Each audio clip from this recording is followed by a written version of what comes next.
ሰውን ስትደግፉ እንደ ሚካኤል እንደ ገብርኤል አይደገፍም። ወልደ ሚካኤልና ሚካኤል ሊምታቱባችሁ አይገባም። ቢኤት ሊነዳ ይችላል። በእውነቱ የሬሳ መኪና ከሚነዳ ላይ ይቻላል የሚነዳ። በነገራችን ላይ ፍትህ መጽሔትንም ሆነ አዲስ ዘመን ጋዜጣን ስታነቡ እንደ ማቴዎስ ወንጌል አይነበብ። እንዴት ዋላችሁ? እንዴት አመሻችሁ? ስነ ጽሁፋዊ ውበታቸው፣ ኪነ ጥበባዊ ደምግባታቸው፣ የጠለቀ ምርምራቸው ህሊናዬን ከሚያሳርፈው አይምሮዬን ከሚያጠግበውና ከወርቃማ ሐሳባቸው ፍልቃቂ የሚያስጌጡን ከወይናማ አይምሮአቸው ጭማቂ የሚያጠጡን ብዙ ምሁራን የሚጽፉበት ፍትህ የሚባል መጽሔት አለ። በየሳምንቱ ቅዳሜ የሚወጣ። እኔ ፖለቲካው ምኑ እንዳትወስዱብኝ እዛ ጋር እኔ የምፈልገውን ከቀፎ ወስጄ ሰፈፉን ትቼው ነው የምወጣው። ከነ ሰፈፉ እየበሉ የሚታመሙ ካሉ እኔ ያገባኝ እና እዛ መጽሔት ላይ በጣም ብዙ ምርምሮች ይጻፋሉ። በጣም ይገርመኛል። ብዙ ጊዜ እከታተላለሁና እነዚያ ሰዎች 2፣ 3፣ 4 ገጽ ለመጻፍ ብዙ ሺህ ገጽ መጽሐፍ አንብበው ቀደው ተንገላተው እንቅልፋተው አረፍተ ነገር ከአረፍተ ነገር አስማምተው ንባቡ ጆሮ እንዳይጎረብጥ ኃይለ ቃሉ አይምሮ እንዳይበጠብጥ የሚጻፈው ነገር ህሊናን እንዳያቆስል ተጠንቅቀው የሚጽፉ ይመስለኛል። እንግዲህ የቱ ነው ሲያዩት የሚባለው እንግዲህ እኔ አሁን እዚህ ሆኜ ስለማየው ነው። ምናልባት ቢሮ ሆናችሁ ስታዩ ደግሞ ሌላ ሊሆን ይችላል። ፖለቲካ ሆናችሁ ስታዩ ደግሞ ሌላ ሊሆን ይችላል። አንድ ሰው እንጦጦ ላይ ሆኖ አዲስ አበባን አይቶም አየኋት ሊል ይችላል። መርካቶ መሀልም ሆኖ አየሁት ሊል ይችላል። የሆነ ቦታ ሆኖ ሲያዩት አንድ ነገር ይለያያል። እኔ ካየሁበት አንጻር ነውና እዛ ላይ ዶክተር ሄሮን የሚባሉ ረዳት ፕሮፌሰር ናቸው። አላውቃቸውም በአካል ምናልባት ስለሚያውቃቸው ነው ፕሮፓጋንዳ የሚነዛው ብላ ስም እንዳታጠፉ። አላውቃቸውም። ምናልባት እንደዚህ አይነት ሰዎች ደግሞ አካላቸው መታወቅ የለበትም። እንደውም ሰው ከሚስቱ ውጭ አካል ምን ያደርግለታል? ምን ሐሳቡን መውሰድ ያለበት የሌላውን መታወቅ ያለ። ብዙ ጸሐፊዎች እኮ አናቃቸውም እኮ አይደለም፣ ግን ሐሳባቸውን በየጊዜው ጭማቂውን እንጠጣለን። እውነቱን ለመናገር እንቅልፋተው የጻፉት እኔ አሁን ይገርመኛል። አንዳንድ ጸሐፊዎች የዛሬ 20 ዓመት 30 ዓመት ተጽፈው እንደ አዲስ ህሊናን የሚያሳርፉ አይምሮን የሚያሳርፉ ጽሁፎች ይጻፋሉና እዛ ላይ እኚህ ዶክተር ሄሮን የሚባሉት ሰው የዛሬ 4 ወር 5 ወር 6 ወር ሊሆን ይችላል እዛ ላይ ጠቅላይ ሚኒስትሩ የዘመቱ ሰሞን እንደተጻፈ ያስታው መቼ እንደዘመቱ ስለሚታወቅ በዛ ያዙልኝ። እንግዲህ የሰገሌ ጦርነት እንደሚባለው አይነት ማለት ነው። የአድዋ ጦርነት እንደሚባል ጠቅላይ ሚኒስትሩ የዘመቱበት ሰሞን የተጻፈ ጽሁፍ ነው። እዛ ላይ ከሐሳቡ እንደተረዳ እዛ ላይ ምን ብለዋል? ስለ እንግሊዝኛው ጥራት ንባባዊ ማን ይሄ ጉድለቱን ለእንግሊዝኛ ተናጋሪዎች ተወላቸዋለሁኝ። ግን የወተር ዳይመንድ ፓራዶክስና ሚዲያዎቻችን የሚል ርዕስ ጽፈዋል ሰውየው። በጣም ደስ የሚል ጽሁፍ ፈልጋችሁ ብታነቡ። በነገራችን ላይ ፍትህ መጽሔትንም ሆነ አዲስ ዘመን ጋዜጣን ስታነቡ እንደ ማቴዎስ ወንጌል አይነበብም። ብዙ ሰው የሚቀልጠው እንዲህ እያነበበ ነው። እንዲህ አይነት ንባብ ስታነቡ ወንፊት ይዛችሁ ማንበብ አለባችሁ። ወንፊት ታውቃላችሁ ሴቶቹ? የወንፊት ዓላማው ምንድን ነው? ምንና ምን መለየት ነው? ለምሳሌ እንደዚህ እየተደረገ እንዲደረግና ከስር የሚወርደው የሚፈለገው ነው የሚወርደው የማይፈለገው የሚፈለገው ወዴት ይወርዳል? ወደ ታች። ንባብ ስታነቡ ጭንቅላት ወንፊት ያደርግና የማይፈለገውን ያስወግዳል፣ ወደ ውስጥ ያስገባል። መጽሔት ሲነበብ እንደዛ ነው የሚነበበው። አሁን ፍትህ መጽሔትን ሳነብ ወንፊት አዘገ የማልፈልጋቸው ጽሁፎች ሲመጡ ይሄኛው አልፈልግም ሌላ የሚፈልገው ስለሚሉ ለዛ ተውለታለሁ። እኔ ለምሳሌ አንድ ጠረጴዛ ላይ ቀይ ወጥ ቢደረደር ደጋሹ ቀይ ወጥ እኔ ጨጓራን አሞኛልና ቀይ ወጥ አልሰራም ማለት አይችልም። ምክንያቱም ተጋበ ጨጓራ አላመመው እሱን ያመመው። ስለዚህ ላይ ጸሐፊዎቹ የሚፈልጉትን ጽፈን የማልፈልገውን ተዋዋለሁኝና እኔ ብዙን ጊዜ አሁን እዛ ጋር የተጠናወተን ምንድነው አንድ ነገር ስንደግፍ እስከ ወዳኛው ወይም ሞት ብለን ነው የምንደግፈው። አይደገፍም። ወይም ሞት ተብሎ የሚደግፈው እግዚአብሔር ብቻ ነው መታመን። ከዛ ውጭ ያለው እኔ አክቲቪስቱን ኧረ በደንብ አጨብጭቡ። አሁን እኔ የዛሬ በ97 ዓመተ ምህረት አንድ አርብ ቀን ማስተምርበት ኮሌጅ በር ላይ ቆሜያለሁ። በእኛ በር ላይ ወደ ቤተክርስቲያን ይታለፋል። እናቶች እያለፉ ነው። እናቶች እንደምታውቁ ሲደግፉ ከልባቸው ነው፣ ሲያምኑም ከልባቸው ነው። ደስ የሚለው ነገር አሁን ሲሳለሙ እናቶች አይታቸው እንደሆነ በግንባራቸው ተደፍተው አፈሩን እየዳበሱ ነው። ይሄ የከተማ ወጣት ግን ሲሳለም እንዳርጎ ነው አፈር እንዳይነካው ነው። በዘዴ የብልጠት ነው። እንደዚህ ፈውስ ማናገው ለዚህ ነው። እና እዛ ሴቶቹ ሲያልፉ በሐዘን ድምጽ ነው የሚያወሩት እና እንደው ልደትዬ እያሉ ያወራሉ። ልደትዬ እንግዲህ እኛ የጳውሎስ ነው አቦዬ ናቸው ቤተክርስቲያኑና ልደትዬ ዝመጣች እንደ ብዬ ለካ ያን ሰሞን አቶ ልደቱ ታስረው ነበር እና ምንድነው ብዬ ሳጣራ ችግሩ እንደዛ ሆነ። አሁን በ97 ያ እንደዛ ሆኖ ታሰረ ተብሎ እንደዛ የተሆነለት ሰው ዛሬ በዛ መድረስ ቢያልፉ ምን እንደሚፈጠር አላ ያን ጊዜም ልክ አይደለም። ሰምታችሁ በደንብ ስሙኝ። ያን ጊዜም ልክ አይደለም፣ አሁንም ልክ አይደለም። ሰውን ስትደግፉ እንደ ሚካኤል እንደ ገብርኤል አይደገፍም። ወልደ ሚካኤልና ሚካኤል ሊምታቱባችሁ አይገባም።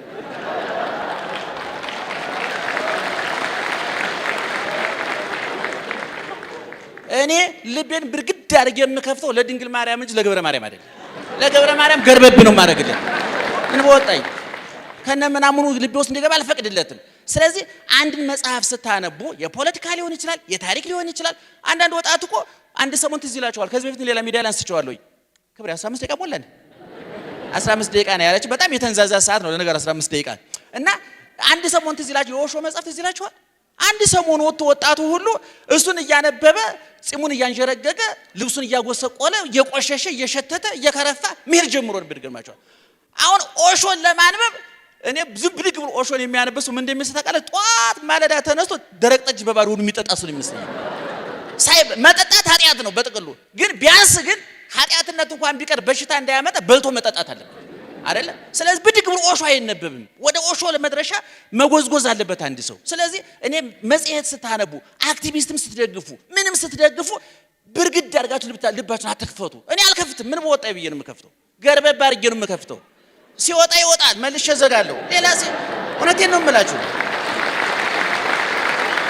አንዳንድ የምንወያያቸው ሰዎች አሉ። ጫፍና ጫፍ የሆኑ ሰዎች እድል የሆነው እንዳጋጣሚ ጫፍና ጫፍ የሆኑ ሰዎች መካከል ግባባለሁኝ እኔ እና ሁሉም ሲያወሩልኝ አንዱ ይመጣና ስለሆነ ሰውዬ እኔ በእውነት እኛ ጋር እየበላ እየጠጣ እየለበሰ እንደኛ የሚንቀሳቀስ ሳይሆን ክንፍ ያወጣ መልአክ አድርጎ ይስላችሁ። ያኑ ሰውዬ ደግሞ ሌላ ሰው ደውሎ ቀንድ አውጥቶ ሰይጣን ሆኖ በቃ የገሃነም ዘበኛ አድርጎ ይስልላቸዋል። እኔ ግን ሁለቱንም አልቀበልም። ሰውዬው መልአክም ክንፍ ያወጣ መልአክም አይደለም፣ ቀንዳም ሰይጣንም አይደለም። እንደናንተ መንደር የሚኖር ሰው ነው። ሰው ማለት ደግሞ የሚያለማ የሚያጠፋ የሚክብ የሚንድ የሚያነድ የሚያበርድ ነው። ስለዚህ ምሁሩ የጻፉት ምንድነው? በአጭር ቋንቋ የጥንት ግሪኮች ፈላስፎቹ በከተማው የተንሰራፈው ዋልጌነት፣ ቸለልተኝነት፣ ለጊዜያዊ ጉዳዮች ትኩረት መስጠት፣ ቋሚ ነገሮችን መርሳት፣ ቋሚ ጉዳዮችን መርሳት፣ የህዝቡ መዘናጋት አሳዘናቸውና ይሄን ቅድም የነገርኳችሁ የወተር ዳይመንድ ፓራዶክስ ፍልስፍና የሚለውን ሐሳብ አመነጩ። እንግዲህ የዛሬ 2000 3000 ዓመት ሊሆን ይችላል። ፍልስፍና ምንድነው? ጽንሰ ሐሳቡ ወተር መቼም ታውቁታላችሁ አይደል? ማይ ነው ወይም ውሃ ነው አይደል? ሌላም ቋንቋ አለው ማለት ነው። ውሃ ማለት ነው አይደለም? ለእናንተ የመተርጎም አይጠበቅ። ዳይመንድ ደግሞ ምን አልማዝ ነው አይደለም? አልማዝ በጣም ውድ ነው። ውሃ በጣም ርካሽ ነው። በጣም አስፈላጊው ግን ማን ነው? በጣም አስፈላጊው ማን ነው? ስለዚህ ፈላስፎቹ የግሪክ ፈላስፎች ሊሉ የፈለጉት ምንድነው? ህዝባችን ህይወቱን የሚያስቀጥልለትን ውሃ ንቆ ጆሮ ላይ ለሚንጠለጠል አልማዝ ቅድሚያ ሰጥቷል። ለምሳሌ ቅድም ቤተልሔም አራስ ናትም አርክቴክት ናትም ተብሏል። እንግዲህ ሰው ህንጻም ትሰራለች ማለት ነው በሌላ ቋንቋ አይደል? በአራስነቷ ሰው ሰርታለች፣ በአርክቴክት ደግሞ ህንጻ ትሰራለች። ሁለቱንም መገንባት ቀላል አይደል? ባሏ እድለኛ ነው እውነቱን አሁን ለምሳሌ ይሄን ሰሞን ቅድም ቤተልሔም እንዳነሳቸው አሁን ሐሙስ ማን ነው ሰኞ ዕለት የቫላንታይን ዴይ ነው፣ የፍቅር ቀን። እውነቱን ለመናገር ቀኑን በራሱ ማክበሩ አይደለም አደገኛው። ይሄንን እኔ ከዚህ በፊት አንድ ሚዲያ ላይ ተናግሬያለሁ። እኔ ወለል ብላ ተበርግዳ የተከፈተች ሀገርም ተከርችማ የተዘጋች ሀገርም አታስፈልገንም። ገርበብ ያለች ሀገር ታስፈልገናለች። የሚያስፈልጋትን የምታስገባ የማያስፈልጋት የምትከላከል። ለምሳሌ እኔ ሰሞኑን አሜሪካን ሀገር አንድ በዓል አከበርን፣ የምስጋና ቀን የሚባል። እኔ አሁን እሱ እዚህ ሀገር እንዴት አድርጌ ላምጠው ብዬ ተመኘሁኝ። ምክንያቱም ምን እንዳስመኘኝ ታውቃላችሁ? ክርስቲያኑ ለመስቀል፣ የሆነ ሰው ለሬቻ፣ የሆነ ሰው ለጨንበላላ፣ የሆነ ሰው ለኢድ አልፈጥር፣ የሆነ ሰው እንደ ሰው የምንሰባሰብበት ማዕከላዊ በዓል እንዴት መፍጠር አልቻልንም? መፍጠር መቻል፣ የምስጋና ቀን መፍጠር መቻል አለበት ማንም ሰው። እኔ አሁን እሱ ተመኝቼዋለሁ ለሀገሬ። በነገራችን ፈረንጆቹ የምስጋና ቀን በ17ኛው መቶ ክፍለ ዘመን በስደት አሜሪካ ከገቡ በኋላ ለመጀመሪያ ጊዜ አሜሪካን ሀገር እህል ዘርተው የመጀመሪያ እሸት የበሉበትን በብሉይ ኪዳን የበዓለ ሰዊት የሚባለው እነሱ ገልብጠው ለክብር ያበቁት በጣም ነው ደስ ያለኝ። እኔም በጣም ነው የወደድኩት ያንን በዓል። ያ ቢኮረጅ ነው ወደ ሀገራችን ቢመጣ ማዕከል አሁን እኮ የሚገርማችሁ ነው ማዕከል መገናኘት አልቻልንም። ሁሉም ጽንፍና ጽንፍ ባለፈው ተናግሬያለሁ። አንዱ ፋሲል ግንብ ተገትሯል፣ አንዱ አክሱም ሐውልት ተገትሯል፣ አንዱ ሐረር ግንብ ተገትሯል፣ አንዱ ጥያ ትክል ድንጋይ ተገትሯል፣ አንዱ አራዳ ግንብ ተገትሯል። ሁሉም በየግንቡ ስር ተወትፏል። መሃል ላይ የሚያገናኝ የምስጋና ቀን አያስፈልግም ወይ ወገኖቻችን? እንዴት እንደ ሰው እንገናኝ? የዛሬ ሳምንት መጽሐፍ ምርቃት ላይ ተናግሬያለሁ። ሙሉ ሰው የሚባለው እንደ ሰው ዓለም አቀፋዊ፣ እንደ ዜጋ ኢትዮጵያዊ፣ እንደ አማኝ ሰማያዊ ሐሳብ ሲኖር ይሄ ሶስቱ ሐሳብ የጎደለበት ሰው ሙሉ ሰው ሊባል ይችላል። ቪኤት ሊነዳ ይችላል። በእውነቱ የሬሳ መኪና ከሚነዳ ላይ ይችላል። ምን ዋጋ አለ? ቪኤት ቢነዳ ሬሳ የሚነዳው መኪና ይባላል። ልጨርስ ነው አይዟችሁ። ስለዚህ እኔ አሁን እዚህ ሀገር ግሪኮቹን ዶክተር ሄሮን በመጽሐፍ በዛ ትንታኔ በነገራችን ላይ ፈልጋችሁ ብታነቡት በጣም ደስ ይለኛል። እኔ ቆንጥሬ የምፈልገው ነው ወስደው እሳቸው የበለጠ ፈትፍተው አሳምረውታልና ምንባቡ ላይ ፈልጋችሁ አንብቡትና የራሳችሁ ግንዛቤ ወሰዱ። በነገራችን ላይ መጽሔቶችን፣ ጋዜጦችን እነዚህ መጽሐፍትን የማንበብ ልምዳችን እየደከመ የመጣ ይመስለኛል። ምክንያቱም ብዙ ሰው ፌስቡክ ላይ ተጥሎ ይውላል። ፌስቡክ ላይ የሚገኘው ንባብ ምሳ በልቶ ሻይ እንደመጠጣት ነው። ሰምታችሁኛል? ሰው ምሳ በልቶ ምሳ ነው ሻይ ግዴታ? ምሳ በልቶ ሻይ መጠጣት አለ መጠጣት ግዴታ ነው አይደለም። ፌስቡክ ላይ የምታገኙት ንባብ ዕውቀት ነው ብላችሁ ያሰባችሁ ካላችሁ በባዶ ወዳችሁ ሻይ እየጠጣችሁ እየተቀቀላችሁ ነው ያላችሁት። እሱ ዕውቀት አይባልም። ተውት። እሱ መዝናኛ ይባላል። ዝም ብሎ ቁጭ ብለው ሰዎቹ በልተው ጠጥተው ሲያገሱ የጻፉት ነው ያ። እንደገና ብዙ ሰው ፌስቡክ ላይ ተጥደው የሚውሉት ደግሞ ዩቲዩብ ላይ ተጥደው የሚውሉት አብዛኞቹ የማንበቢያ ጊዜ የላቸው። የሚገርማችሁ ነገር የማንበቢያ ጊዜ ስለሌላቸው ግምታቸውን ነው የሚያወሩላችሁ። ሰው ደግሞ ግምቱን ጥንቆላም ሊሆን ይችላል የግል ሐሳቡን የሚደፋብና እኔ አሁን የቫለንታይን ዴይ ነው ሰኞ ሲከበር የምንሰማቸው የሬዲዮ የቴሌቪዥን ማስታወቂያዎች ይዘገንናሉ። እኔ እንደ ሃይማኖት ጽድቅና ኩነኔ እያልኳቸው እንደ ዜጋ እንኳን የሚያኖሩን አይደሉም። በአደባባይ ዝሙት የሚሰበክባቸው ናቸው። በአደባባይ የሆቴሎች ማስታወቂያ ብትሰሙ ይዘገንናል፣ በጣም ያበሳጫል። ሴቶቹን አስባችሁበት ውጡ፣ በዚህ ቀን ዝሙት መፈጸም ተፈቅዷል ተብሎ ማስታወቂያ የሚነገርባቸው ነው። መንግስት ምን እንደሚጠብቅ አላውቅም። እውነቱን ለምን እኔ እንትና ወረረኝ እንትና ተኮሰብ እነዚህ የሚተኩሱት ይከፋሉ ነው። በየሆቴሉ ሰው የሚገሉ አሉ። እንደው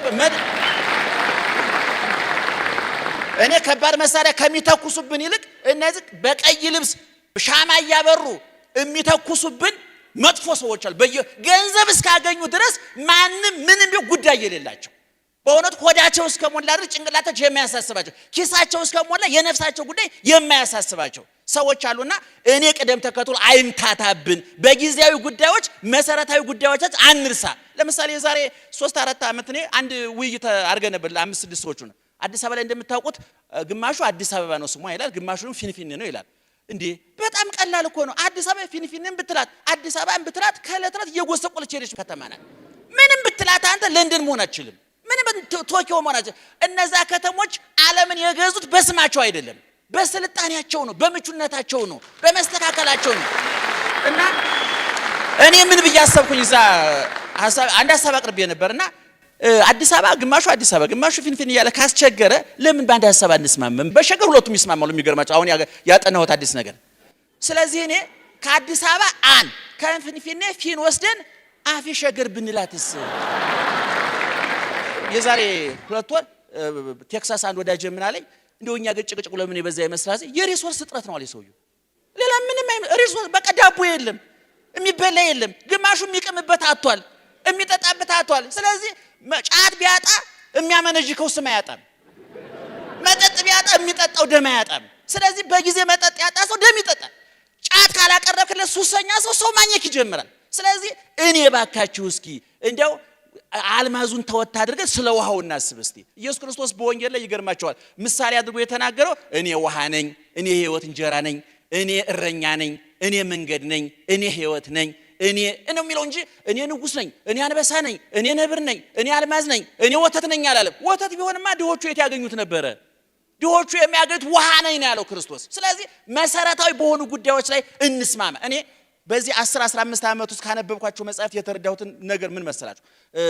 አሁን ግለ ታሪክ መጽሐፍት እየተጻፉ ነው ታውቃላችሁ አይደለም? እንደው በእነሱ በጣም አተኩራችሁ አሉ። በተለይ እነዚህ ሽማግሌዎቹ የጻፏቸው የህይወት ታሪኮች አሉ። የነ ተክለ ጻድቅ መኩሪያ፣ የነ መርስዔያዝን ወልደ ቂርቆስ፣ የነ በጀሮን ተክለ ሐዋርያት፣ የነ ራስ ምሩ፣ ሌሎችም ጽፈዋል።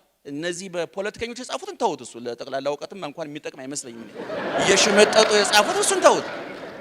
የተፈጸመውን ታሪኮ ይክዱናል እኮ ይገርማቸዋል። የሞተው ሰውዬ እያለ የለም አልሞተም ብሎ የመካደል እነሱን ተዋቸው። እነሱ አልተረጋጉም፣ አረፍ አልከቱም፣ አንሰማም። እሱ እኔ አሁን የተረዳሁት ነገር እነዚህ የሰሜን ሸዋ መሳፍንት መኳንንት አዲሲቱን ኢትዮጵያ ለመፍጠር ያደረጉትን ጥረት ማንም ያጤን የለም። ይገርማቸዋል።